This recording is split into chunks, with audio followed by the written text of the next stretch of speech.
This is a video on how to test to see if silver bars are real or fake without chemically destroying them using a neodymium rare earth magnet.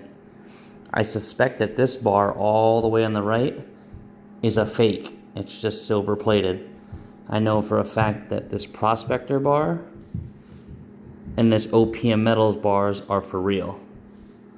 So let's take a look at how to do that. First, you would take the neodymium magnet and stick it at top. See how it slides down nice and slow, almost like a thick peanut buttery slow.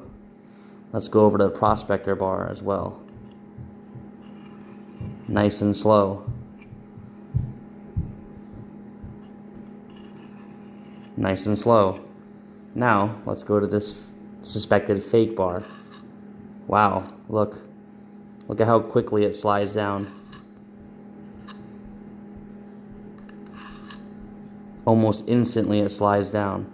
So I suspect that this is only about 100 mils thick of silver, and it may have bronze or brass or nickel in the middle.